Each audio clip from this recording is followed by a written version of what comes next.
Hey everybody, this is Blain Thomas, and this is Small Business Talks. Here on Small Business Talks, we're going to talk about small business owners in Cumberland County and find out a little bit about them and their businesses. And today's guest, I'm going to be talking to Denise Thomas, and we're going to talk about her daycare business, Trinity Daycare.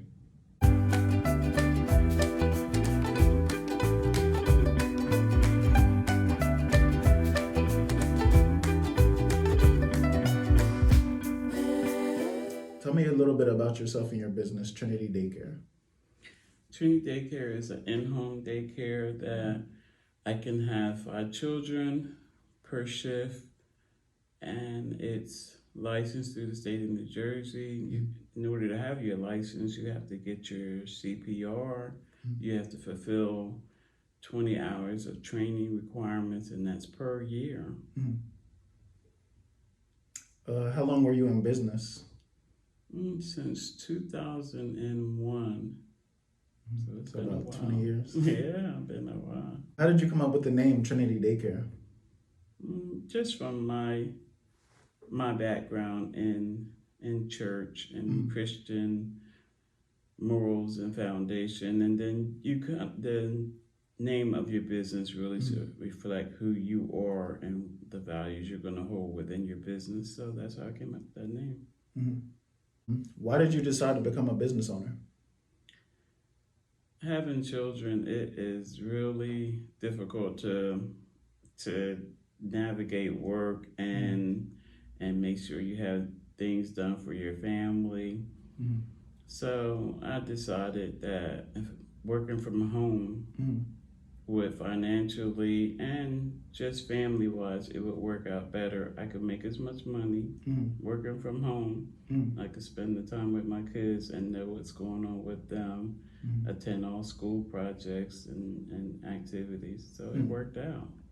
What made you choose to start a business in this industry? Childcare was one of the first jobs I ever had as a teenager, and then it made sense, because I had children, and I always had my children's friends at the house, and a lot of times people they needed childcare. So from a business standpoint, that was something in need, and from a personal standpoint, it really helped me to be able to be home. How did you get started in this business? I found out the requirements and went to the classes. You have to attend classes. It's right in Blain, that 15-minute ride from where we live at. And once I found out my requirements, it really didn't take a lot to get started. You also had to have your first aid kit. You had to flashlights, certain requirements in the home, safety requirements, outlet covers, because believe it or not, kids will find something to get into, and that's like the worst thing you want them to do, stick something in your sockets. So once I found out, what the requirements was, I took my classes, put, notifications out that I was starting business, and it wasn't hard at all to get started. What made you choose to work out of home versus, in a building or renting somewhere out? The overhead of a bigger daycare is a big expense. So, and for the type of business I wanted something small. I wanted something that was going to be convenient for me and my family. If I were to go outside the home or rent a daycare, then okay, so now I gotta transport my kids there. So the convenience of it all, and you get tax write-offs for having a business in home. So you learn a lot as you get started. How much time did it take for Trinity Daycare to earn a profit? I would say within the first 3 years. Because at first I didn't realize getting the contracts is where I was going to make the most money, and a lot of times I wasn't reached out to. So I had to learn to, once I met the families and I told them to submit an application, most people did qualify for the subsidy, and once they applied for that subsidy, then that's where I really started making the money. And once I had 5 contracts at one time, I really did good.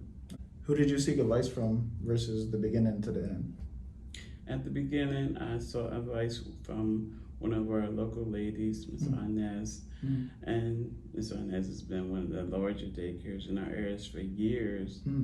But as I grew and I attended classes, I joined with a program called Grow New Jersey Cares.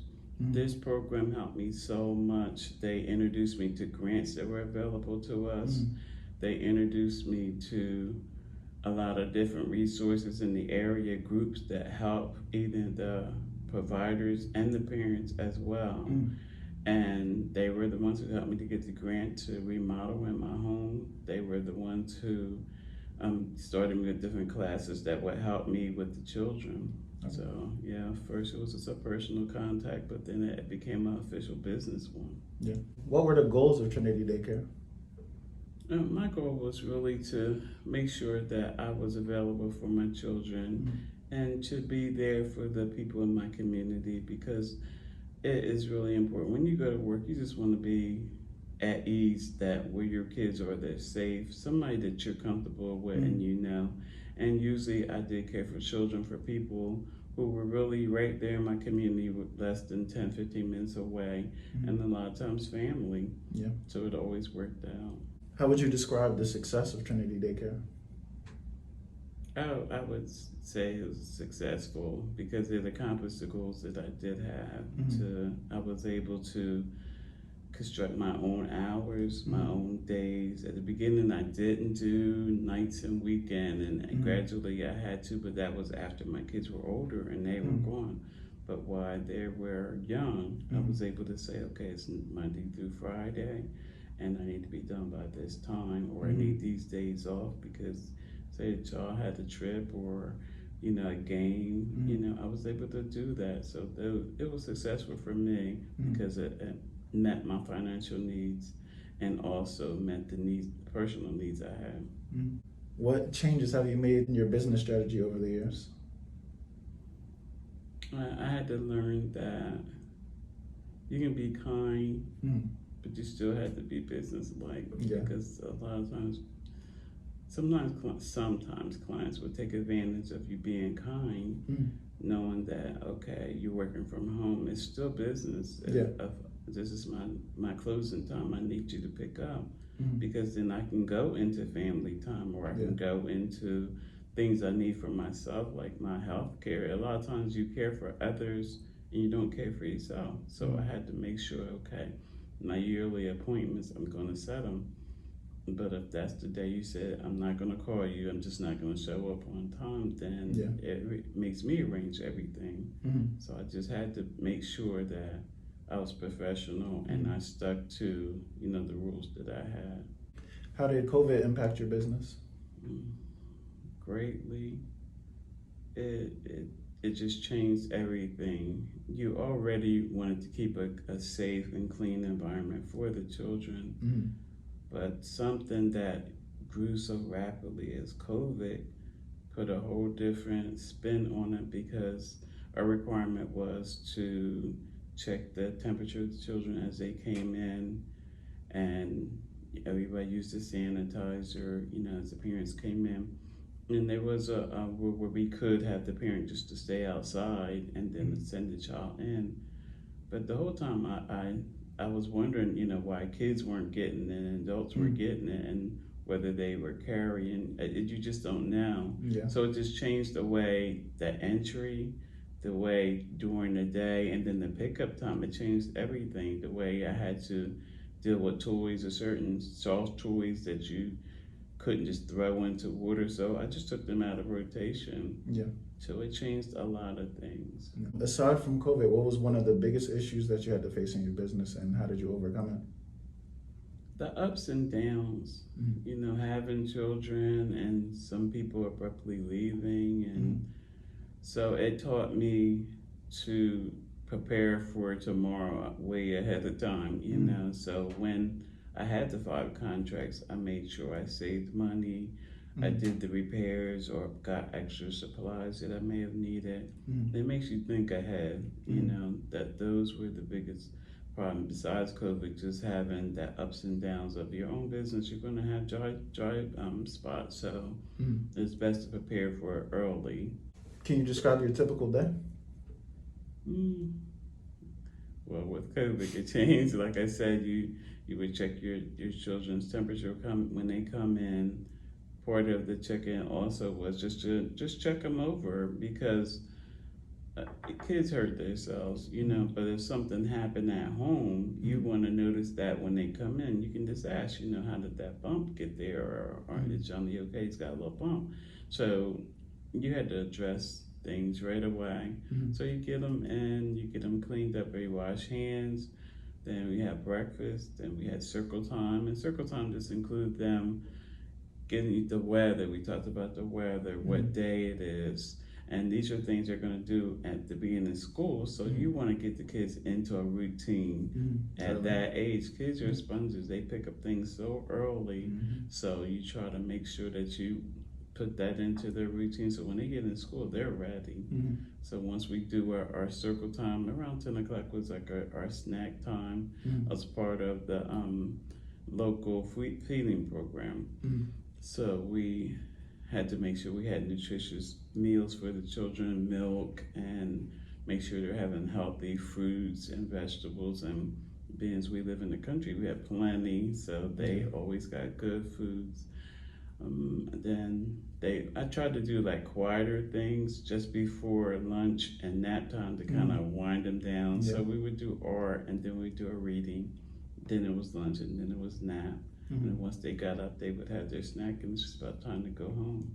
So I kept a routine with them, and that made them feel comfortable. They knew what was going on every day.